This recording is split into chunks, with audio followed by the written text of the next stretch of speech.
like, what's your show? Well, I listened to a couple let's pieces of your show, but we're rolling. But welcome to Out of the Blank podcast. Current, yeah, it's just conversation, man. Why don't you tell me a little bit about yourself, man? all right.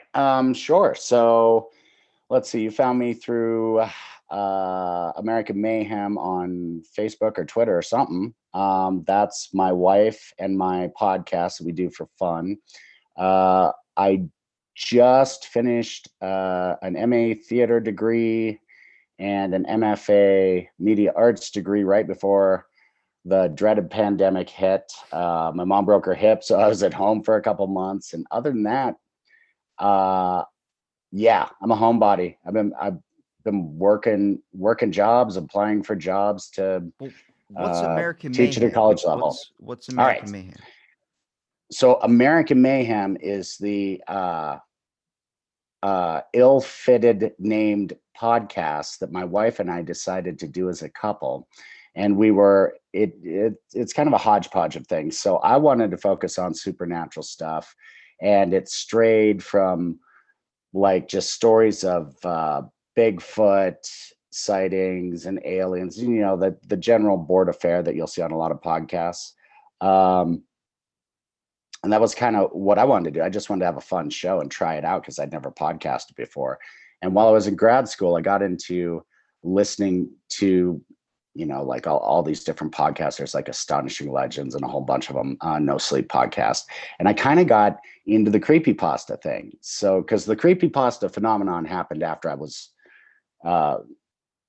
older, and so did the podcast thing. So I didn't really grow up with it. And I'm like, wow, this is like, it fascinated me because it was, reminded me of old pre-television, pre-internet radio plays. It's A like lot of it. it's A like lot of Reddit it. if the lights went out. Like creepy pasta or whatever you want Yeah. to call it. It's basically like a bunch of people commenting whatever they want. You hear amazing. Like I mean, when Slenderman the video game came out, that was a big thing. People were talking about creepy pasta was where Slenderman was Right. invented. It was a bunch of people kind of my buddy, probably one of the biggest people like that on Reddit. Is just comments. I don't know how it works, but he comments a story and he lets Right. people continue it and let it keep on going and going and going, and it grows into this huge thing. And I'm like, man, that's what I like to see, a bunch of creativity working on one. It never usually turns into, I would say, a positive thing when people are like, and the dude he got nail clippers to his dick. And I'm like, Jesus, like, why? There's always that one guy that throws a grenade in the bunch.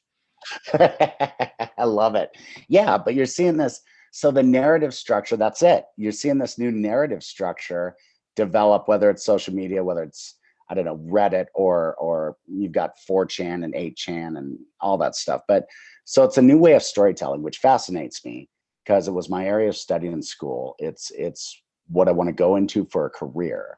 And so I started listening to these podcasts. I'm like, damn, this is interesting. I want to try this out. So yeah, I finished school, went down, mom got back on her feet, got back up, and I've just been, by then it was full-fledged COVID, but we were trying to decide, my wife and I, what to title the show. We're like American Hodgepodge, American Media, Montana Mayhem. We got Mayhem in there, and we're like, Montana's too small. We don't have a lot of stories. We have more cows than people. Maybe not anymore, but anyway. So we came up with American Mayhem like right in March, and little did we know that stuff was going to go down. So anyway, the title of the show, the podcast, is American Mayhem. We do a bunch of stuff. It's and we'll try. We're themey because she's an 80s kid, I'm a 90s kid, so it's like media mayhem, movie mayhem.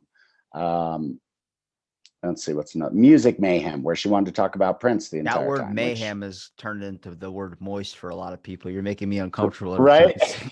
I'm sorry. Don't squirm too much, Rob. Yeah. So then I started a Twitter account, and I'm figuring out all these different social media platforms. I mean, I had a Facebook, I had a Facebook and a Instagram, and I've got a LinkedIn and MySpace back in the day. Well, what exactly do you find fascinating out of like maybe the stuff you guys have talked about? I find that there's this through line of how we tell stories. and that a lot of people will turn up their noses and they'll scoff at people who are fascinated by Bigfoot sightings, or they're fascinated by alien sightings. But I find the mythology of it and the storytelling of it, it's got a through line going back clear to at least the Greeks, if not the Egyptians, and how we try and explain our world. And whether that's through mythical creatures or mythological gods and monsters, you're seeing a reemergence of it, or have been really, in the, not so much DC right now, but the Marvel universe, and this new retelling of hero stories with Captain America and Iron Man, and I've talked about it and the for a lineup. while, that like it seems like our storytelling, everything that's kind of evolving and turning into what it is today. It's shaping a lot of what Absolutely. we see through modern culture as well. Like people talk about superheroes are getting darker and darker and darker. And I think just because the line for Yeah. us is being pushed farther and farther and farther. Back in the day, Superman never killed, Superman never did anything. But nowadays it's like Superman's got a Mhm. dark side to him. It's more like his personality is just because the world today is a lot different than it was 50 something years ago. And I mean, you're looking through history books, all the folklores and legends, like everybody seems like they got the same piece to one giant puzzle, but everybody's puzzle they think is theirs. That little piece is theirs. It's the end answer, religion, whatever. But I feel like they Right. all fit together in one harmonious thing, because everybody, when it comes to different religions, they all talk around the same idea of things with slight differences. And then, when Yeah. it comes to other things, when it's other ideas of storytelling or way things that were created, they're all similar, but just in different ways. But they have the same end product that explains where we're at today. So I'm like, maybe it's all the same, but we're all just looking at it in a different way. Yeah, that's exactly it. We've got the same, a lot of times the same archetypes. I'm not entirely unconvinced. We all want the same things. We want happiness. We want uh, security, and the way we tell stories and explain our world, and the whatever roadmap people lay down for that is their way to create that structure for them, in a lot of ways. And I'd totally agree with it. It just comes out in different forms, and especially when you get into different cultures, and as you're talking about, the world is not the world it was 50 years ago. And so our characters that we have in our stories and our archetypes, uh, um, they adapt to that to stay relevant to whoever's coming up to hear the story, and whoever's delivering the story. And it's the way it's always been. It really is. And whether it's, if you look at it like, I don't know, Joseph Campbell's a really popular one that a lot of people read, and he talks about this. He goes into this deep uh, analysis of storytelling and myth and mythos, and where our archetypes and characters come from. But you boil it down to it's a new way to tell, a lot of times, a really, really old story, and to make Well, it palatable and it's adaptive for you today. say palatable, but it's even being used in comedy. Some of my favorite comedians are storytellers, telling funny stories based on things that have happened in Mhm. their life that are like crazy scenarios. Like, I have a joke in there about like the time my doctor tried to get me into porn. Like they're all they're jokes because they're actual tales that have happened to me, stuff that you can fluff up, make it sound a certain way. Much like a lot of the Right. storytelling when it comes to religion, when it comes to myth, when it comes to folklore, you're reading it, a lot of it's like, that's crazy. There's a giant world that's on the back of a turtle. No, but some dude had an interpretation of that, and that's where he pulled it from. So we're trying to see about what Right. added, what he snuffed up, what he made it look good. That storytelling tends to do as it passes through the generations. Later and later, it becomes more than what it was originally, which I find it so fascinating to see how like people's minds, creativity can all connect to, storytelling when it comes to the pyramids. People say, all aliens, all this. It's like, it's going to be weird because like the idea that like Plato, for instance, people think that like Mhm. talked to people that have their PhD in Greek mythologies are starting to talk about how Plato might actually be a pseudonym. And if you look, Mm. people using pseudonyms nowadays, it's so popular now. I'm like, they're not far off. Maybe Yeah. that could be one of the first ones. It's hard to think, like, especially back then, there was probably maybe 5% of the population of scholars that would hide information because they didn't like how it was written. Now it's about 90% of people will try and hide information that they don't like. So it's weird to see what the next future generations are going to look at when they try and ancestry.com or they try and, like, let's say your great grandkids, let's look up what Kurt, him back in his young days doing a podcast or whatever.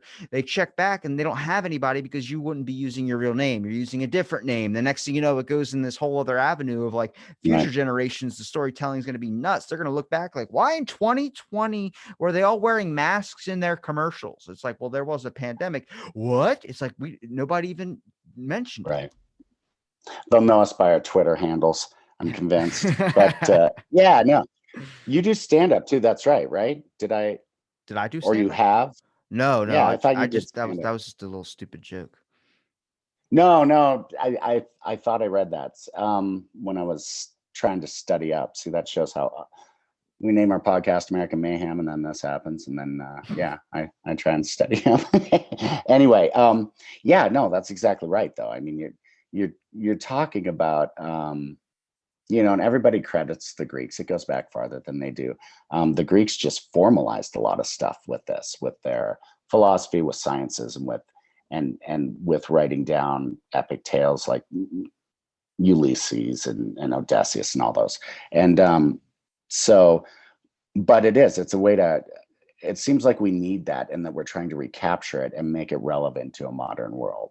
And it's great because some of, I don't want to call them just personalities, but the books, the movies, the comedians, the actors, all that good, the musicians, they all seem to have, and maybe I'm overgeneralizing. I know I'm overgeneralizing, but a lot of them have some sort of kernel in their music or in their storytelling or in their comedy or in their acting where it's something we can all identify with, and in that way we connect. They've got that everyman component that we can all connect with, and it makes it humanizes them in a way, even through this day and age of screens and sound bites.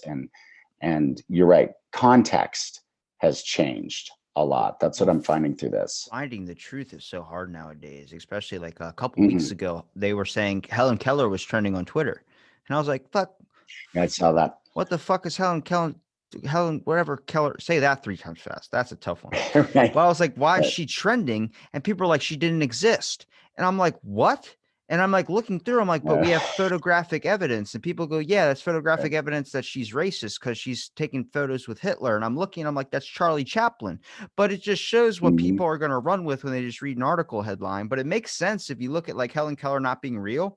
Imagine they tell you a story about a woman who was blind, deaf, and had all these handicapped things to her, but she still achieved success. Then you don't have an excuse because you don't feel like doing this or you don't feel like doing that. It's a great motivator, much like I think a lot of the Greek mythologies are, like when they're talking about like Achilles, for instance, being so brave and smart, but then losing one tactile difference when it came to his heel, forgetting one thing. That means don't skip steps. They all have inner morals and meanings that you can obviously pull out of anything, really. But when the Avengers movies started becoming big, they started looking more at Norse mythology and realized we have more in common with Norse mythology than we do Greek mythology. We do pull a lot of arts out of the Greek, but Norse, our combativeness, our instincts to fight, all these types of things are very similar to Norse mythology. I mean, they could do fly algaric mushrooms and pillage things without a fucking problem. Where nowadays somebody takes fucking fly algaric mushrooms, they're sitting down in a tent naked for 3 days.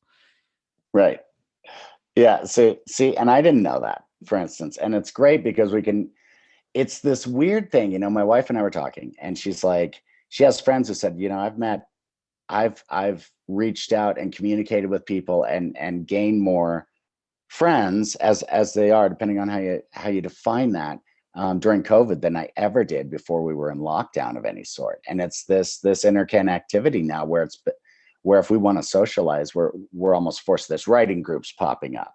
There's this new app called Clubhouse where it's basically a group conference call. And you can pick these meeting rooms, people who are interested in comic books or graphic novels or movies that you can join in, and then you can all talk. And I mean, we're socializing and we're connecting in ways that we didn't before. And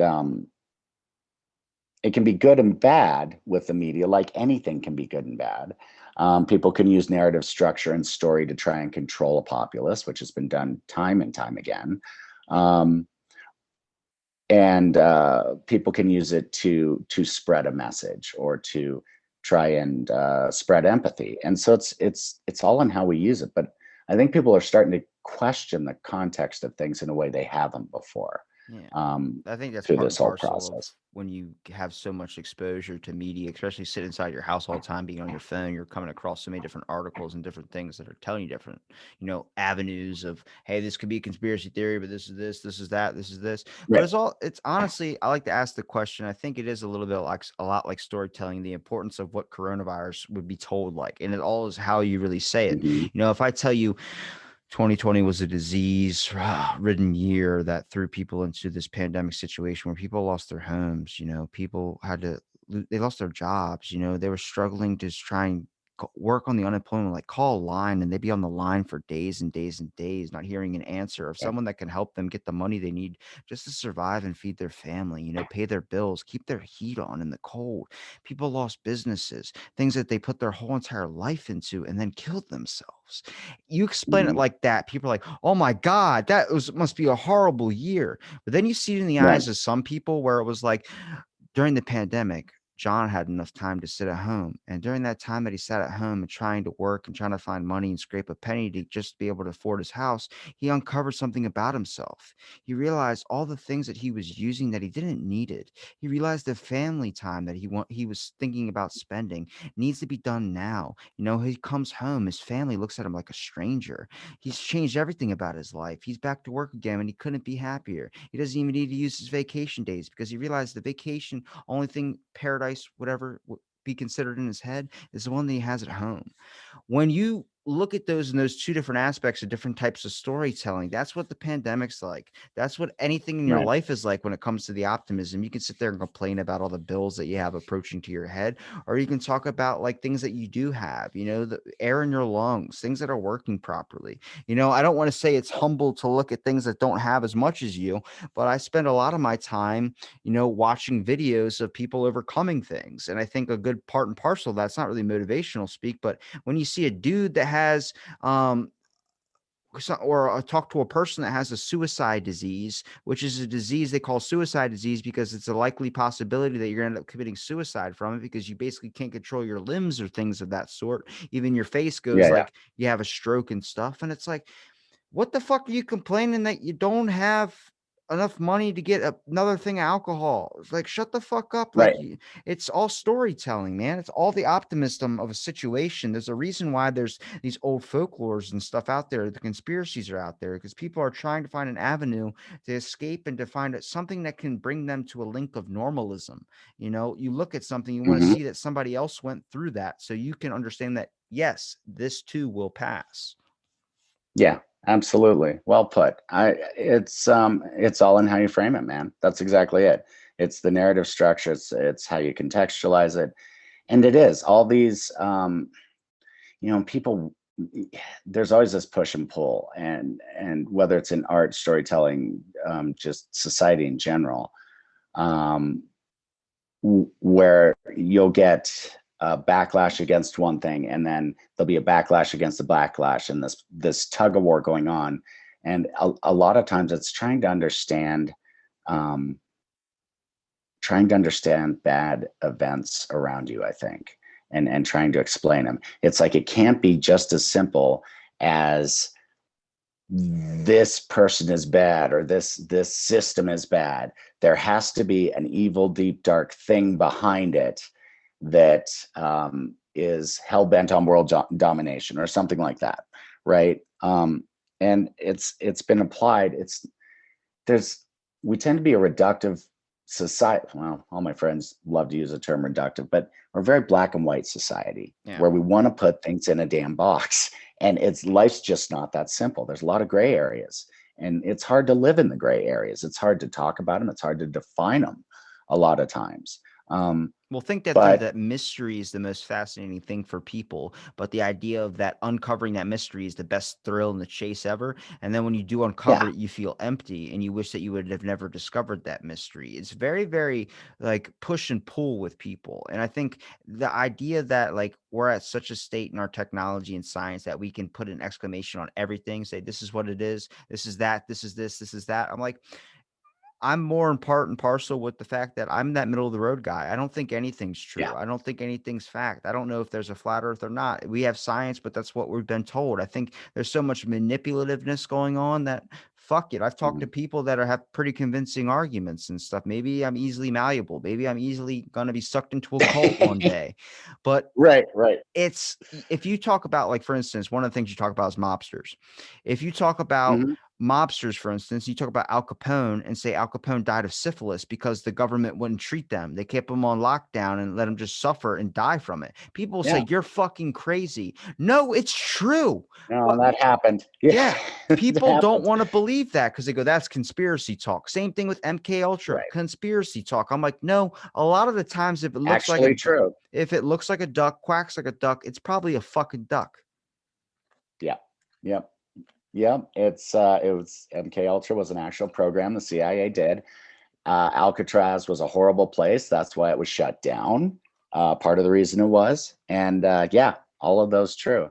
Um, yeah, it's weird. And we're living in it's been a weird, crazy. I mean, I'm in my 40s, right? So I've never seen a time like this. And yeah, a lot of it's the social media. Yeah, it's a lot of it's whatever you want to attribute it to, politics or just culture wars or whatever. But I grew up in a small town in central Montana. Most of my friends and I don't agree on a damn thing politically, but we would give each other the shirts off our backs. And that's not, you're not seeing that reflected in um, in the way we view social media. You're not seeing that in the sound bites. It's most people, and again, I'm saying most, all, I'm generalizing. There's always an exception that proves the rule, but I truly believe most people in this country would help each other out when push comes to shove. But we're taking extreme sound bites, a lot of them out of context, from whether it's one side or the other. Both, all of them do it to get clicks, to get hits, because everything's really media driven now. And I don't know what to make of it. I don't know. Like you said, when our offspring or people 100 years, even 1,000 years down the road, God willing, we make it that long. I don't know, but they look back on this. What are they going to say? Are they going to back on it like we look at the Spanish flu or the Great Depression, or what are they going to say? So I don't know. It looks weird because I think if people looked at Twitter or social media, like I look at it pretty bad too, but if you look at it like in a joking manner, when you come across like a tweet saying Helen Keller's fake, and it's just like, if you like what the fuck, like laugh or something. Yeah. But the problem is, it's serious. People are actually thinking that, and you're like, fuck, like it really shows like, oh, we're in some shit now. And it makes you get angry at it. That's why people get angry, is because they're seeing so much craziness on the internet. So many people, like a dude said, let me just apologize. Like, Coke, apologize. They have a method for how to be less white. Like, Right, what the right. fuck? Like, that angered Yeah. me to my deepest part of my core, because I knew people, friends of mine, that are going to comment on that. Like, yes, this is 100% what we need right now. Like, all sincere. And Mhm. I'm like, this is the idea of racism. Like, now you're going to blame people for being white. Like, come on, you're going to make people feel even more like shit. There's a guy, black guy, that took a video of white people on the street, and he was like, kiss my feet, apologize for being white. And people were doing it. And I was like, Yeah. we're getting into some really crazy fucking times, like a sleazy car Crazy time. salesman. Right. It's like we're not. It feels like we're not talking, and that's that we're having a break. Ironically, with all these ways to communicate, we're having this Or false massive breakdown connectivity. of communication. Yeah, yeah, and we need to start talking to each other, and not be so afraid to talk to each other at a real level.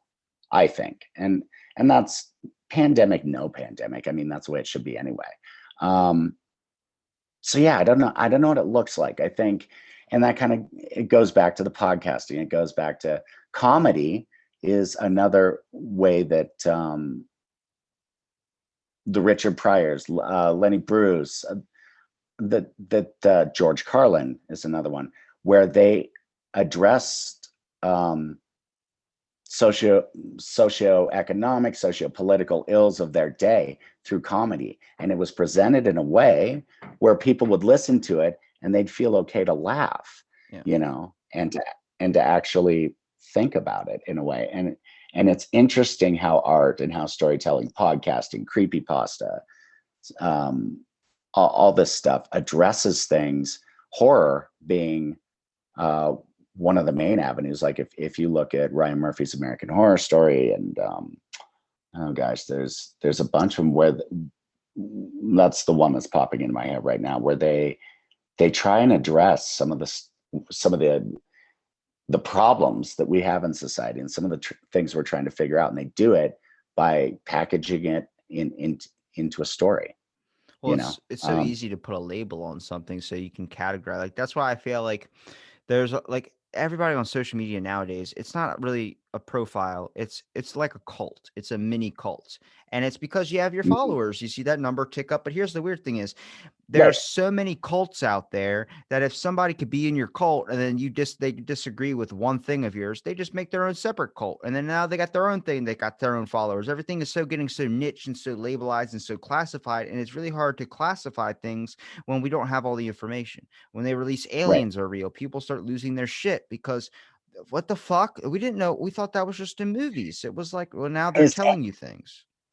And is anybody shocked by that? I mean, come on. It's the COVID bill that universe. Just passed had like 50 things and they're all saying alien intelligence. Right. They're doing some funding. But that's exactly it. What surprises me. So what surprises me so much is like through being in and out of school so many years and being around younger generations, they grew up with digital media. I was in my parents' basement trying to make a mixtape so I could get a date to the school dance, Damn. It's like that's a hell of an example. Right. Yeah. Speaking of extremes. So but watching how people navigate and especially millennials and younger, how they just know if something's fake or not. Whereas the rest of us we question it because we're just not used to seeing it packaged in this like a website that looks like CNN, or a website that looks like Fox, or a website that even mirrors PBS or whatever. It's when they package it so quickly and you've got the amount of information out there coming at you at breakneck speed. You're working a job. You could research it, but are you going to come home and spend hours upon hours? Most people aren't. They're going to spend time with their family. They're going to go to bed. They're going to get up and do it. It's so easy to run with the first headline we see instead of actually reading into the article. Oh, and I've been guilty of it. I think we all have. I mean, usually it's something, we'll grab onto things that reinforce our own narrative view of the world, our core narrative, and it's hard to break through that. It's hard to reach out of that. And doing research takes time. Most people, like I said, I think we all want the same things. We want to be happy. We want security. And like any huge society, none of us agree on how to do it. So yeah, I don't know. What do you think the future in 10 years is going to be like? And here again, I'm living in the extremes, but I think, well, look, the pandemic, this too shall pass. It will. Yeah. And once we can go out, I'm wondering if people are going to close things down for a while. I mean, I think we'll still have our iPhones and everything, and we're not going to throw all our computers on a bonfire and burn them or anything. But I wonder if there'll be a mass exodus in many ways from social media. I think social media itself will change. Right now, big tech is kind of the hand that rocks the cradle with things, and it has been for quite some time.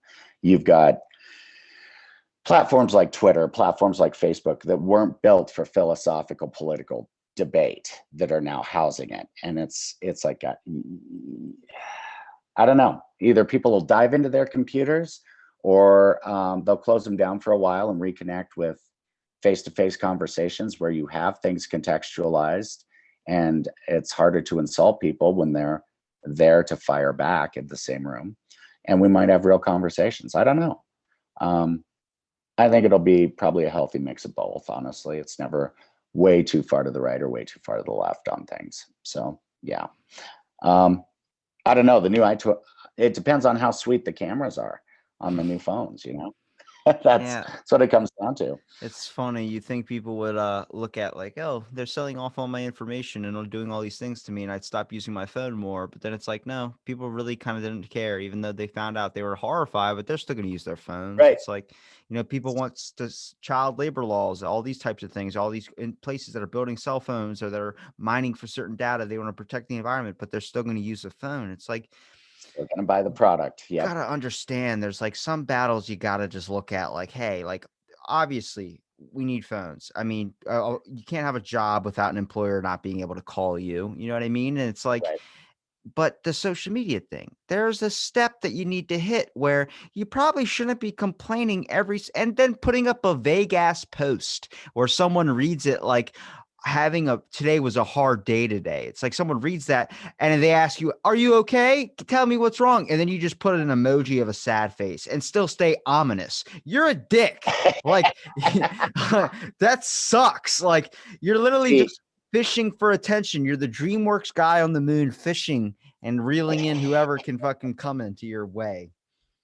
See, this is what I love. I was teaching in a college course. I was TAing, trying to finish up my degree. And I've got these undergrads and someone threw out the term edgelord. And I'm like, what is that? What's an edgelord? I'm learning so much about this. And I get to learn so much from people who are 20 years, 10 years, even, 5 years younger than me, just because they're hooked into things that I'm still trying to figure out how to create an emoji that moves on Skype, It's like I've never even logged on to Skype, so I couldn't help you there. right. Like that's the thing is it's just like movies. There is so much shit out there that you will never be able to come across it all. Like it's like porn. Do you need to keep making new porn? There are so many out there that a dude could jack off a billion times in a day and still not even get to it all. So I'm like, it's not making any sense. There's so many apps now. I mean, I remember I created my Snapchat in 2013. It's got memories from every time I posted on my story throughout the years. And I'm just looking back like, man, this was me 8 years ago. This was me, whatever. And I'm like, right. You're like looking at it, you're like, man, this used to be a thing I would check every minute, but now I'm like, I don't use my fucking Snapchat at all.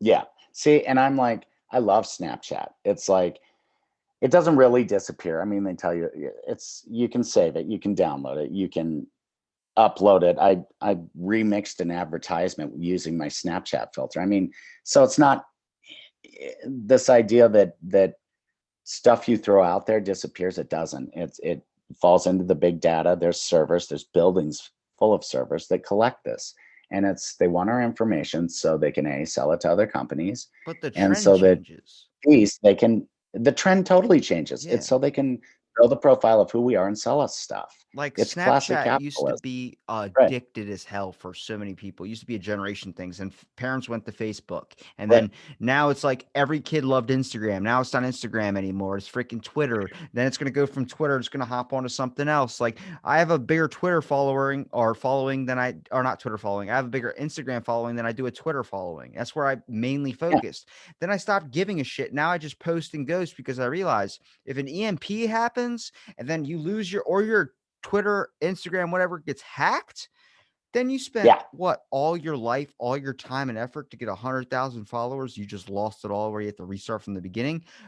Any reasonable person would be so depressed and be on the fucking edge of their roof to jump off because of all that. Especially the amount of effort people put into this shit. Like so many people like follow, get pay bots, pay things and do all these. It's like when I played RuneScape. To get to 99 wood cutting, I was cutting logs every day, 8 hours a day for like 6 months to get 99. And then what? I never even log onto the fucking game anymore. I don't give two shits about it. Well, yeah, it's a time commitment, and that's the most precious thing we have. And it's like, I put hours and hours into Oblivion, and I the fucking computer love soul. that game. Oh my God. I got still haven't completed it. I love Oblivion, and Skyrim is okay, but I'm a Fallout fan, but I love Oblivion is my first ever. That's my first RPG I ever went into. Nice. See, and Skyrim, I heard they were supposed to come out with a Skyrim VR. I don't know if they have it in the headset yet or not, but I mean, I have to what I had growing up with, like, let's see, the original Nintendo came out when I was in second grade in like 84, 85. And so I was mainly a Super Nintendo kid and then N64, but the games have gotten so these massive MMOs and just how much the hours you can put into it, and it's these massive worlds. They're awesome, but I just know I would get sucked in, and that'd be it. I'd just be playing. I'd be playing Google it. The Skyrim VR. There is a Skyrim VR. Yeah, someone told me about that. One of my students. Well, I was like 2 years back now. I know it was in development at the time. Surely they released something for like Oculus or something. I don't know. It's weird to see, like, I mean, I was a big fan of Pokemon too, and then that shit shifted to now it's just strictly Switch. And I'm like, all right, fuck sticks. Right. Some people don't have $400 for a Switch, man. It's like, yeah, man, I like the creating a character and diving into it. Like when I play World of Warcraft, I mean, my podcast is daily, but I took a break when I was doing them all in person, like the first 100. So I would have days where between episodes, and I would be like 4 days, I would get to the level 94 monk or something like that. And I would just binge the shit out of it. I was like, I don't sleep. I just start funneling all my fucking energy into something. And next thing you know, I'm like, all right, well, this just bored me. Throw that out the window. I'm like, when's the podcast going to bore me? And that's the thing. There's always a new platform. There's always a new something that takes the place of the previous. And they're all they go back to accomplishing the same end of where we talk to each other, whether we're I mean, the video game industry, you talk to any media artist or computer scientist, the video game industry is what drove computer development and any of the advances we've had in at least the last 20, 30 years. DARPANET was the internet was a Department of Defense thing, sure, but the software, the advances with VR, the advances in smartphones, all of it was driven by game developers, going back to Atari and beyond. And it's still video game and game development and game software is what drives a lot of the advances we make in the computer industry. It's weird. And it's an entertainment industry. It's a huge, huge entertainment industry. I think that and porn are like the biggest money makers in the entertainment industry, if I'm not mistaken. Video games. Well, yeah, I mean, it's a primal urge, right? So you would think, but until we stop, you gotta set records for yourself. You gotta just turn it into it, and you just start setting Olympic records and shit. But you just gotta find that right clip, right? Yeah. So it's funny because if you look at like the one movie Avatar was one of the movies that really caused a severe amount of depression in people because the people saw like what happens when humans go to an Earth planet or go to a planet like Earth and then just destroy it. Like it left a lot of people like on the ledge of shit, like with a gun in their mouth on the amount of like depression it created from two different aspects, military and all these other things too. So I was like, if we can get a director like that to be able to make a movie based on actual life and just include all the crazy, wacky shit all in one. Like it was like they did the impeachment of Trump on trial like a month or so ago. Yo, I was watching that on TV and it was a best of fucking Trump. That's all it was. It was like, this is laughable. This is insane if you split it up. If you split those clips into individual clips, you're like, oh my God, this is our fucking president. But they did a whole lineup of greatest hits. And I'm watching it and I just can't stop fucking laughing because they just a bunch of back-to-back AFV clips. And I'm like, oh my God, like that went the opposite of what I thought you guys were gonna want out of that. But that just shows you of like, we just need a good style of it being tossed at us, like real life scenarios, real crazy shit. And then we're seeing it and we're like, oh my God, this is what's happening in our lives. Like seeing it from like a different Right. angle. And then it's like, oh my God, let's get rid of these things. Yeah. If we could just step back and look at it. And I think we're all trying to like, it seems like you said, you use that puzzle piece analogy, which is really great because it's like we're all looking for that Rosetta Stone or that final piece that brings it all together, and we're all like, "Oh, I get it now," And it's just never going to happen. Maybe. I mean, I don't know. It's interesting. Now you've got me thinking about what's it going to be like? What's going to happen when we can all go outside again and it's not like we never could. I mean, I think in Wales it's like an actual lockdown where you can't leave. They bring you food and stuff. But when we can take the masks off and we can start seeing people's faces again, we can start getting together I don't know if it's and going to not worry happen, about man. it. I'm not Yeah. optimistic on that because I feel like it's See, and just, that's what scares me because I want people to be optimistic that are, I keep we're telling like my programmed into it, stepdaughter, bro. It used to be yeah, weird to see somebody wearing a mask. Now it's weird if you're not wearing one. It's going to happen right. that way, man. It's just, I think it would be the same thing with social media if we just took Yeah, so much. What? what do you think's gonna happen with this? It's something I What, gotta social ask you. media or the mask thing? Yeah, both of it. Yeah, I all of it. think eventually people it's just gonna get to the point like how people are at now. Like in the beginning, people were really worried, but then after like a week or so, you're starting to see people be like, I'm not gonna spend my whole fucking life inside. Even people that were Right. like talking about it so much to the point like you're killing grandma. It's like, no, now I even see those people like, fuck it, I'm going outside if I want to go outside. I'm like, yeah, because you're realizing it's just gonna keep on fucking going. It's just gonna keep going. Yeah. But We have 4 new variants, 5 new variants now, yeah, so it can keep going for a while. Yeah. But but I the don't wanna see I don't like to see the deadness in people younger than me in their eyes, and I'm seeing a lot of that and just a lot of, "Well, that's the way it is," and it's like, "No, you deserve better." I had better growing up. I had better from people in my government. I had better from my fellow citizens, or at least I thought I did. Maybe I was living a lie. I mean, that's entirely possible. But I had hope, and I don't want to see that being lost in people who are in their 20s, people who are in their 30s, people my age. I do not want to see that. And that's what I'm scared a lot of.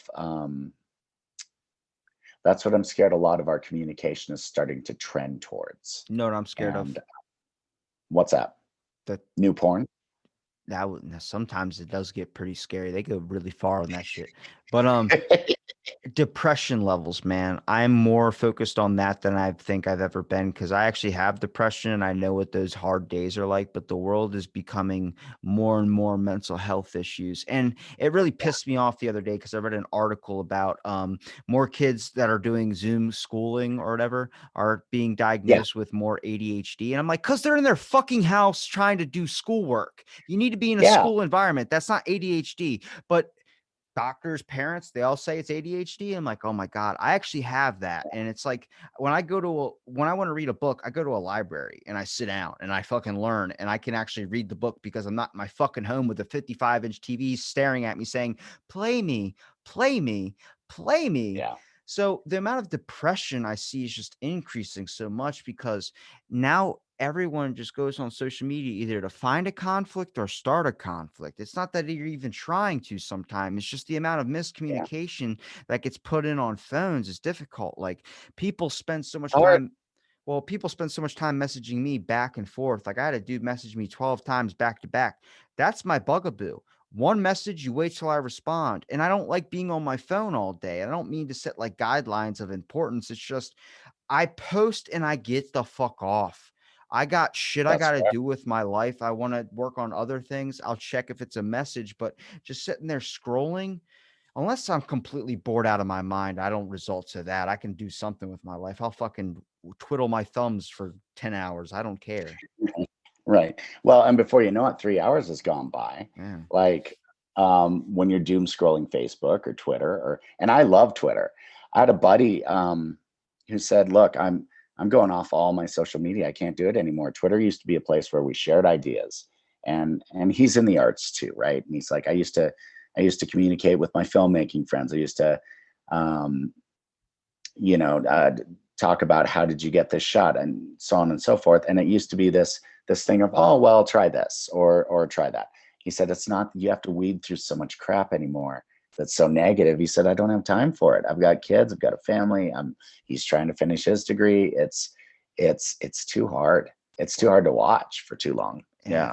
That's too combative. It's going to be scary in the future, but I'm hoping that the newer generation, since like we're saying, those kids are involved in it. Like, you know, they're being wrapped around it. They're adapting, they're learning from it. They're finding out it's probably going to change. I mean, I think it's just hard because we're so used to not having that. And like the past 10, 15 years has just evolved so fast compared to anything relatively in the past, that, you know, it's a shock to us and it seems like it's going to be bad, but I'm seeing the kids are probably going to figure out a way to get over it. You know, they're going to overcome something. There's going to be better platforms of it. I think maybe even putting a charge on it more. You know, if kids are actually paying out of pocket to do this type of shit, they're not going to be on Twitter or Instagram 24/7. It's just right now, that's the key gateway to success for a lot of businesses and all these things. And I'm like, man, I think it's all a luck of the draw, man. I think sometimes you just slip into the system and one day, somehow, one world is just going to randomly hit you. And then you randomly things start going your way. I don't think it's spending all these hours because how many people follow you and then actually listen to the show? Like, that's the big question. Like, I kept telling my buddy he starts a horror podcast. I'm like, you're going to notice your following is going to go up very quickly, but your listening numbers are the ones you want to focus on.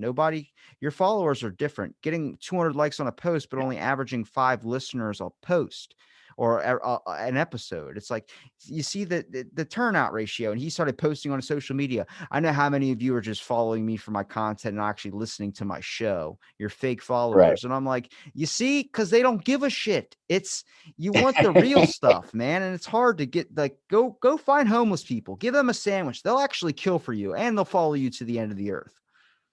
There you go. Yeah. It's so we've got like 88 followers on Podcast Mayhem on Twitter. I'm one of those. Our app, I know, I'm following you, and I fully expect you to come on the show once we start our second season, because we're recording right now.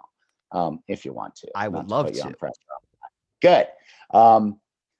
So, but the Apple Podcast has, I think we have like on a regular basis, maybe we've had lifetime 500 or so downloads, maybe 8 downloads when we put out a new show. I think we peaked at 12 when I boosted it on Facebook. I mean, we've got an 8 loyal fan base that's not my family or me clicking on my own Apple Podcast awesome. Just to look at the Even one listener is amazing, man. I always tell people that, like, it is. It's like, this is fun. I'm not doing this for money. It's fun. I have a huge following in Nicaragua, and I have no idea what the fuck I don't even know where that is. Yeah, I got totally excited because I had one in the Czech Republic. I'm like, who downloads a podcast? Right? Yeah. Fuck, and Nicaragua's huge. Yeah, Nicaragua. Like, I just still don't. It look like a boot on the map. That's Italy. Mm-hmm. That's Italy. Italy's a boot, but I don't think Nicaragua's not a boot. If that makes you feel better. It does. I really just want to aim for Madagascar. I just want somebody out there to create a statue of me. There you go. And then sacrifice random animals to it.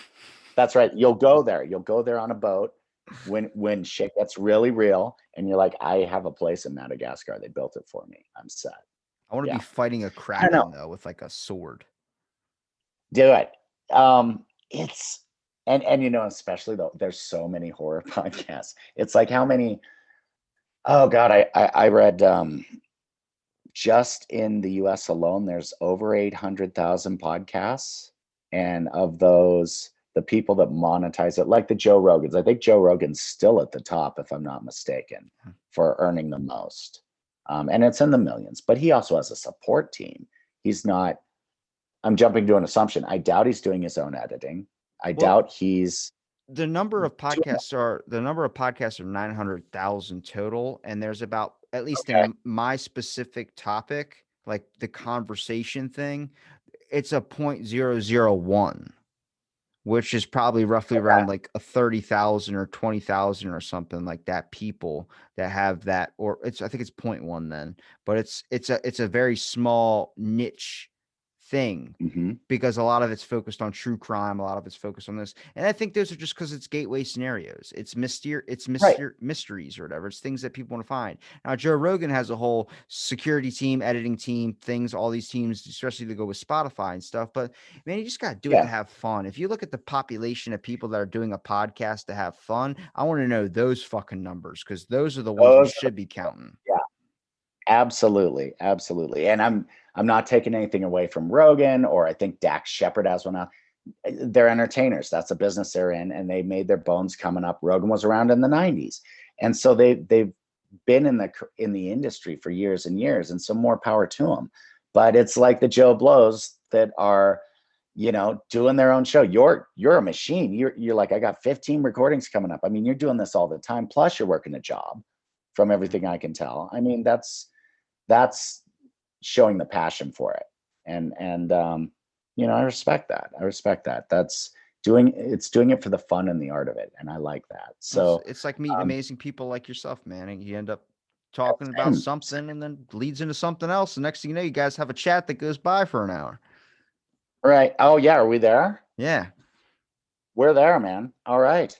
Well, I'll be in touch Well, once we get up. plug your show, bro. Let people know where they can find you. I'm not ending without everyone being able to hear where they can find you. You're nuts. You want me to plug? Okay, yes. I'll do a plug. All right. You got a professional one for me, or are you just giving me the basic template? I should have a professional one. I'm rusty, but our show is called American Mayhem, and you can find us on Spotify, Apple Podcasts, Google Play, Amazon. Podbean is our podcasting host platform. We also have a Facebook. We of course have an Instagram, and we have a Twitter. @Podcast Mayhem is our Twitter. If you want to go check it out, please do. Season 2 will premiere sometime in March, if my wife lets us keep going. So right now I've strayed into short narrative fiction with Bigfoot. So just so things don't get too boring. But that's it. It's American Mayhem. And yeah, you guys all have a good one. This has been fun, Rob. Thank you so much. Thank you, Kurt, for joining me, man. And I'll make sure I link it all in the description. And thank you for listening to this episode of the Blank Podcast.